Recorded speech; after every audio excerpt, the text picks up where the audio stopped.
everyone, welcome back to Naomi's Bookshelf. Today we're going to go over my Buzzword recommendations for February.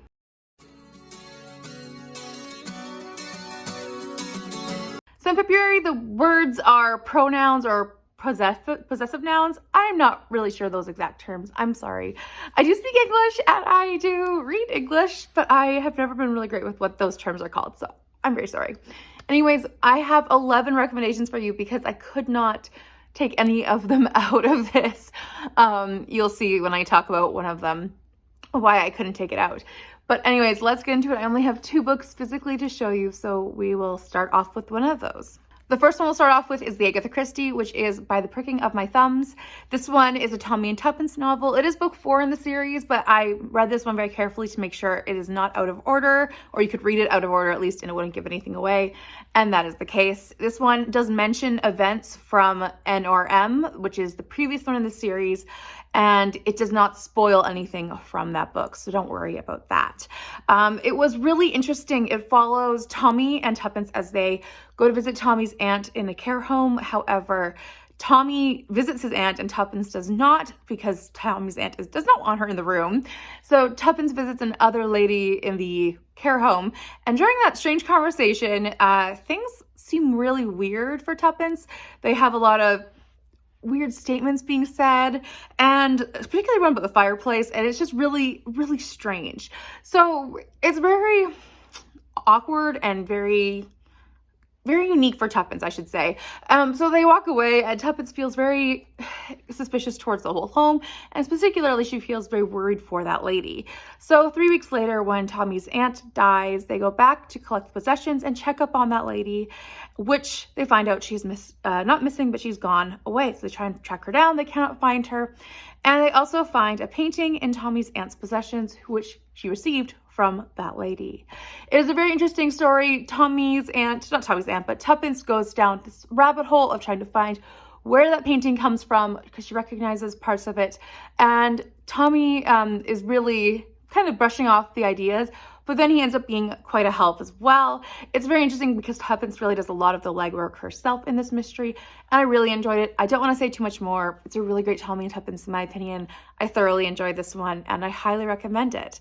So if you're interested in it all and trying out a Tommy and Tuppence novel by Agatha Christie, I'd recommend this one. It's a really great one. Yeah, really, really interesting. And the cover is really spooky on this one, but I think it's a great one to go for.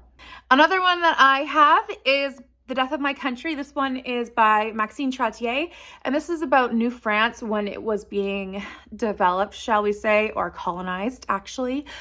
This one is particularly from the perspective of a girl who who is First Nations. The main character in this, her name is Genevieve, but I do not remember her actual tribe. I believe she's half white and half French and half First Nations, and she has another name, but everyone calls her Genevieve.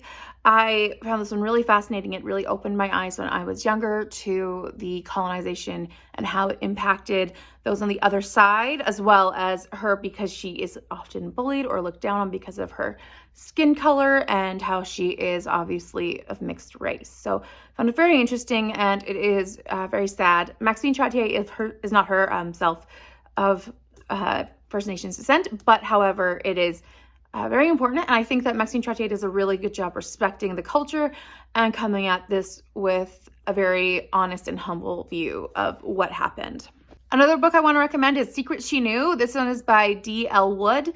This one is about Danny, who is a Boston detective. She grew up in a very small town, which she left 10 years ago, or not 10 years ago. I can't remember exactly how long ago she left it. But when she was 15 years old, she found a classmate dead, and it was quite a traumatic experience, as you can imagine. This book takes place over a 10-year knowledge gap, I believe. So in 2003, where the book takes place, she's back in her small town, and she is trying to find out more information. I can't remember right now, at least, if she was going back for that purpose or if she went back for a different purpose. But in 1993 is when she found her classmate's body. So she, in 2003, goes back and she is starting to find out some more information, for some more clues, now that she has some actual skills to do this. And it is really dangerous for her because obviously someone does not want this information to be released and made public. I found it to be really interesting, a really fast-paced mystery, and I really enjoyed the different elements that came out. There is some ambiguity with the title and the different characters, and Dani herself is obviously haunted by this fact that her classmate did die and that she was the one who discovered quite a graphic scene. So I highly recommend this, and I know it's the beginning of a series.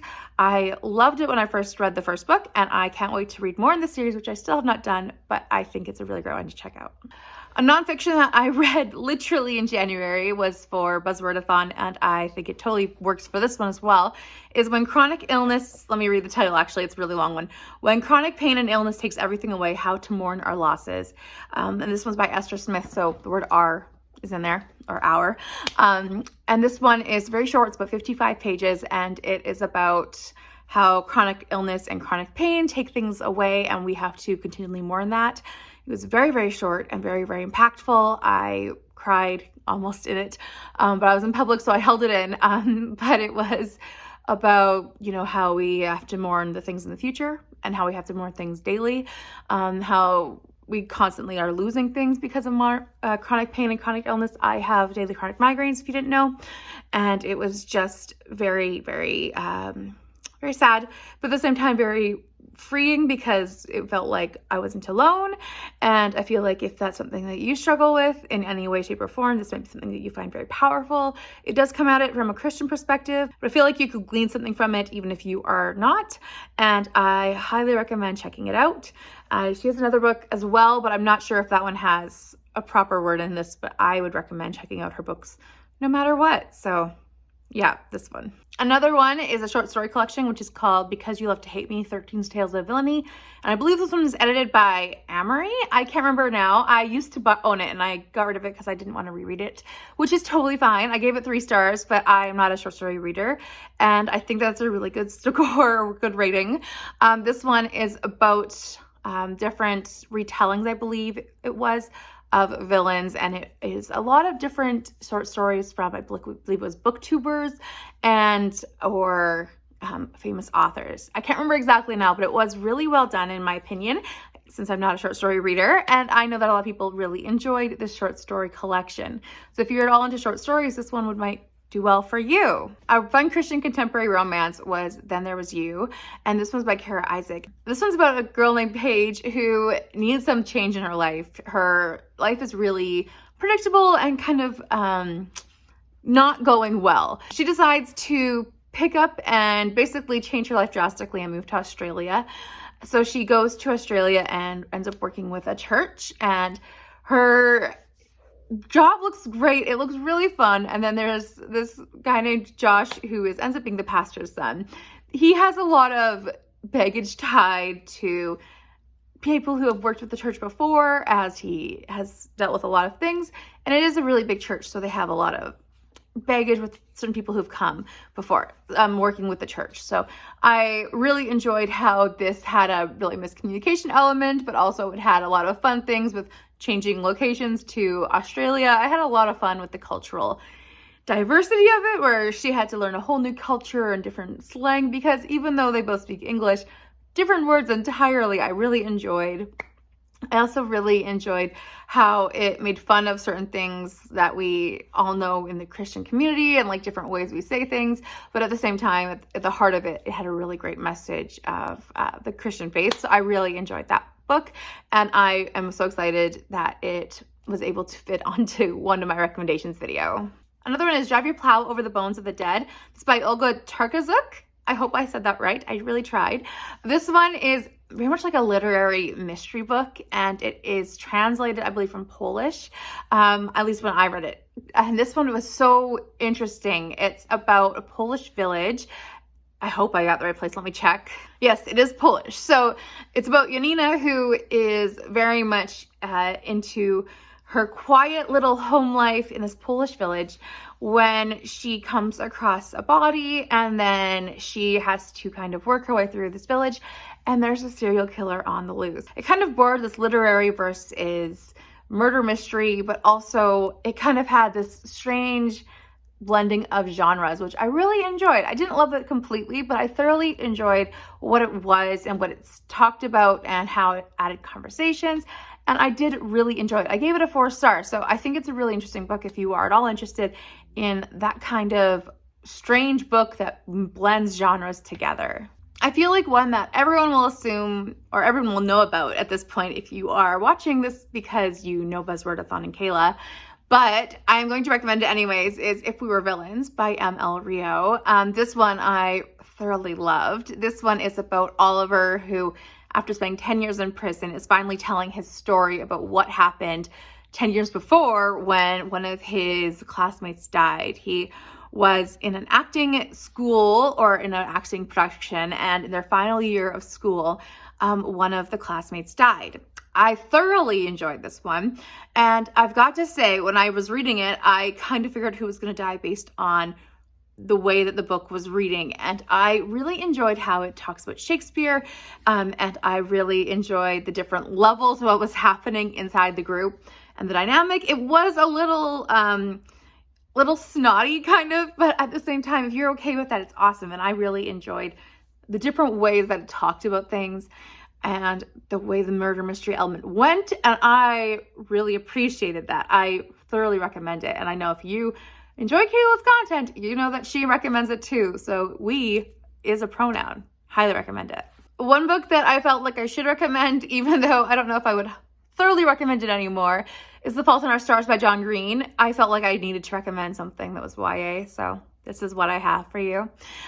This one, if you haven't heard about it yet, is about 2 teens who both have cancer or who are recovering from cancer, and they go and meet at a cancer support group. So Hazel and Augustus are these 2 teenagers, and it's just about their story. I did really enjoy it when I first read it, and now that I've moved away from YA more and more so, not that I was ever really in that genre, but when I was more so in it, I thoroughly enjoyed this one and loved it. And now that I have kind of walked away, I feel less so inclined. But if you are into YA and you want to read a YA book, this one is good for you, I think. I have another long title for you for this one, so just bear with me. It's The Woo Woo, How I Survived Ice Hockey, Drug Raids, Demons, and My Crazy Chinese Family. This one's by Lindsay Wong. This one is quite a ride. It's about Lindsay Wong and her story. It's a memoir of how she survives from her family. It's about mental health. Basically, she grows up in her Chinese family, as the title suggests, and it's a Canadian story about what happens. It's just mind-boggling, all the different adventures that go on in her world and what they believe. The woo-woo is what they call it when someone has mental illness. So anything like bipolar or even depression is woo-woo, so they try to get rid of it somehow.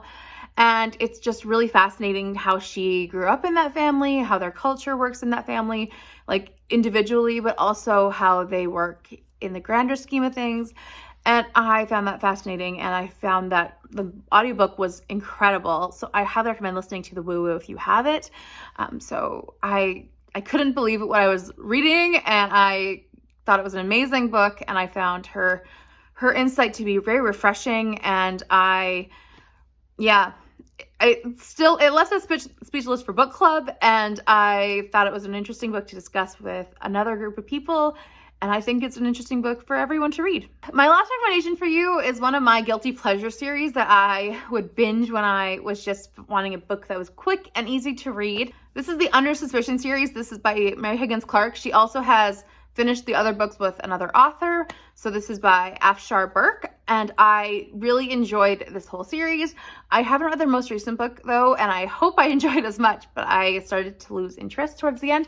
But that's another point. I really enjoyed the first 5 books. So book 1 is called I've Got You Under My Skin, and these are all based on Lori Moran, who is basically the producer of a show like Dateline or 48 Hours, where they look into cold cases. So they aren't looking at solved cases, they're looking at cold cases where people haven't been caught. It's really interesting where they gather all the people together who were at the crime at the same location if they can, and then they sit down and talk about all the evidence. And it's a very fascinating look at the way it solves, and obviously because it's a murder mystery thing, typically the murder mystery happens there because they gather all the people there, so one of them is the murderer in fact. It's also where each person who is there, they have their own thought process, and you get to hear how they feel about everyone coming together. Normally they don't like that they're all coming together, but they're doing it for the sake of everyone else. And I really enjoyed this premise and this setup, so I am happy to keep reading this, and I hope everyone else can enjoy it too. It's really more like a junk food series for me, where like you can eat it, or read it. And I found the series to be very great, and this is book 1. For my own Buzzwordathon book, I'll be reading a book club book for June. And then I unfortunately was actually spoiled for the big twist of this book. So I'm going in knowing too much information, but this is Never Let Me Go by Kazu Ishiguro. I know too much and I don't want to spoil anything, so I will be reading Never Let Me Go. I have got it from my library already, and I will be finishing it within the first week. So I am excited to try this author. I've never read something from Kazu Ishiguro before. I don't want to keep butchering his name. I am excited to try his work. I've heard it's beautiful. I've heard it's well written, and I've heard lots of wonderful things, unfortunately, that I have been spoiled for this particular book. So I don't want to say anything about this book in case I spoil anything else about it. But I am excited to try this one out and see how I like everything about it in spite of my knowledge of the end of the story. So that will be my official Buzzword book, because I do have to read it for June. I will be reading it a little early. So please let me know down below in the comments what you'll be reading for Buzzwordathon in February, or if you'll be reading any of these, or if you've read any of these in the past, or what are your recommendations for reading in this particular theme. I hope that you'll leave a comment down below with what you'll be reading for that. Anyways, please like this video if you enjoyed it, and subscribe if you are new here, and I will see you next time with another video. Bye for now.